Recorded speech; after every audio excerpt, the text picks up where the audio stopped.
She was just 13 and pregnant, but her family kicked her out. She was sleeping in the park every night until a millionaire noticed her. Then everything changed. The night air was cold in the park, rustling of leaves and buzzing of crickets. The street lamps were dimming yellowish, and on one weathered bench laid down a tiny figure. The figure seemed curled like a centipede, like wanting to disappear. Her name was Amara. She was 13 years old, and for the past few days, that park bench had been her only home. Her belly, round and obvious beneath a stretched red t-shirt. Her chest rose and fell with uneven breaths. Rough jeans hung loosely on her legs, elbows scraped. Her feet in battered sneakers with dirty laces. Her cornrows all messed and fuzzy. Streaks of tears and dirt. A puffer jacket crumbled into a ball, reshaped into a pillow. Amara kept her closed, only to pretend to fall asleep, always waiting for the lonely night to pass away. Sleep had been rare since the night that shattered her life. Shame and fear gripped her more than hunger. Just 6 days ago, her life fell apart when her pregnancy could no longer be hidden. Her parents' anger exploded. Her stepfather's voice had thundered through their small apartment. "You disgrace! You will not stay here another night." Her mother, silent and cold, stood by without a word. Amara had begged, tears streaming down her face. "Please, Mama, don't throw me out." But her mother didn't even look at her. Before she could say another word, her stepfather grabbed her by the arm and dragged her towards the door. On her way out, she had snatched her jacket, as if clinging to some tiny piece of comfort. The stepfather smirked as he slammed the door in her face, and in an instant, she was homeless. With nowhere to go, Amara ran to her comfort place, the park where she used to go every time she was scolded. She cried silently, covering her mouth. Her heart ached each time she remembered what had happened. And ever since Amara had been living off the leftovers from KFC and few spares she had in her pocket. The wooden bench in the park became her night stay. Across the park, footsteps echoed. A tall man in a gray suit walked slowly down the path, hands in his pockets, lost in the thought. His name was Alex Turner, a millionaire head manager of King's Hotel, known for ruthless deals and fierce intellect. But tonight, after leaving a business deal filled with harsh negotiations and inspections, his heart felt heavy and restless. He often took a stroll in the park late at night, alone and at peace. But this time something caught his eye, a small figure on a bench, a child. At first, he thought it must be another runaway. But as the gap was closing in, a big truth was coming into focus. A young black girl sleeping uncomfortably, almost falling off the bench, but something was off. It was her belly. It seemed disturbingly swollen. His breath caught and paused for a moment. For a few moments he simply watched, his mind full of questions. How can this happen? How could someone let a child be out here in the middle of the night? He slowly moved closer, his instincts warring inside him. Would she be afraid? Could he help? Was it okay to approach? Then the girl shifted in her sleep, her face turning toward him. The shadows revealed her youth.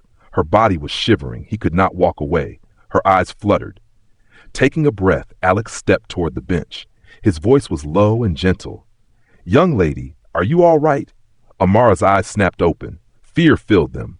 She straightened her posture, fast, backing away slightly. "Please don't hurt me." She burst into tears. Alex knelt down a few feet away, hands open. "No one is going to hurt you. I promise. You're safe." Her breath fastened, her eyes darted around, but something in his voice calmed her slightly. She stayed where she was, listening but alertly. "What's your name, sweetie?" he asked gently. "Amara," she whispered. "How old are you?" He added, 13. She responded hesitantly. The word struck him like a bow. "And where are your parents?" Tears glistened her eyes.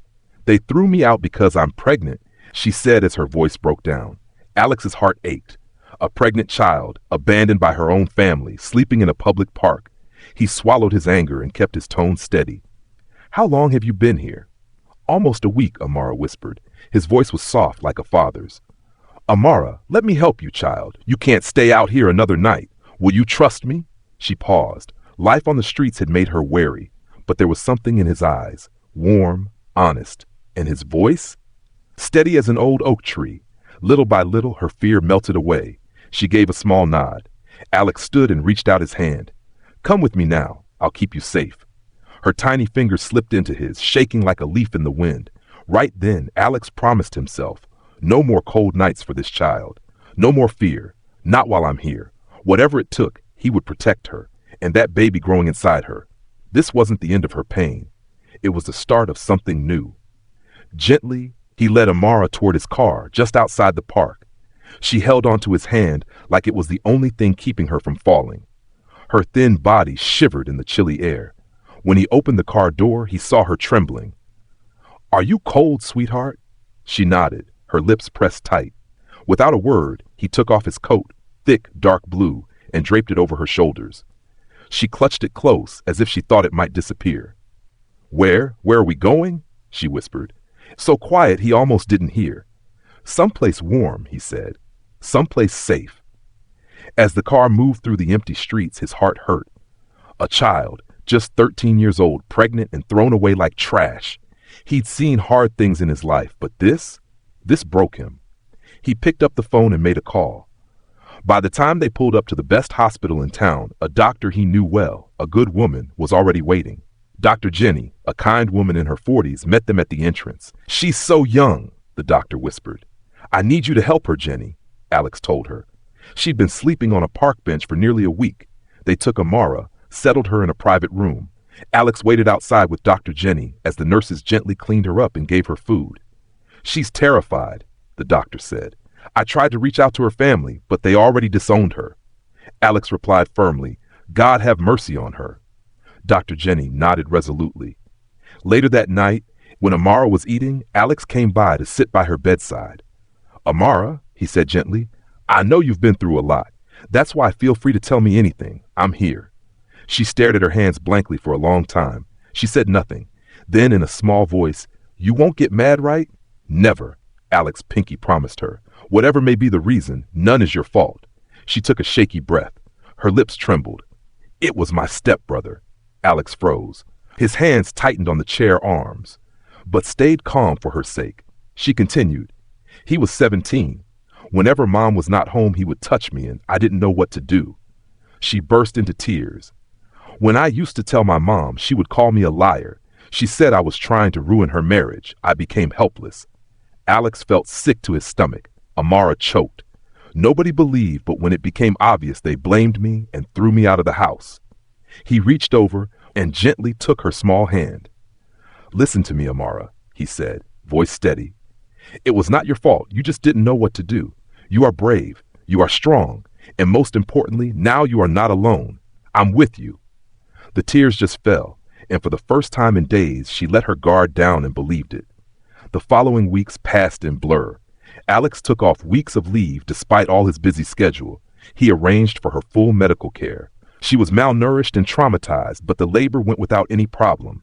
And despite her underdeveloped body, she gave birth to a healthy baby boy.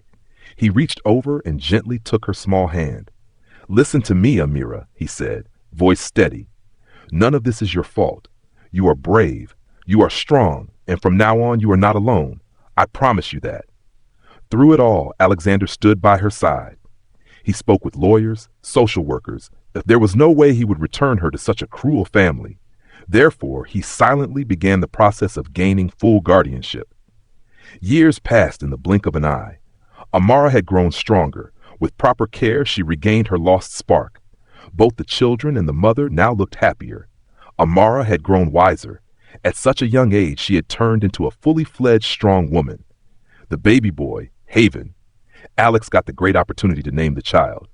He was more than just a guardian now, a loving father and granddad. With Alex's help, Amara had joined school again. Special arrangements were made so she could study while raising her baby. And finally, she did it. She proudly stood at her high school graduation with little Haven in her arms, while Alex, now her legal guardian and mentor, stood in the crowd, smiling with pride. And though life had been cruel to her once, it had also shown her kindness in the form of one stranger who refused to turn away. In the years to come, whenever asked about her story, Amara would smile softly and say, "Sometimes all it takes is one person to change everything." If you enjoyed this story, hit that subscribe button and like this for more heartwarming stories. Comment your thoughts down below. Also, mention your country in the comments section. Until next time, stay kind, stay curious, and keep watching.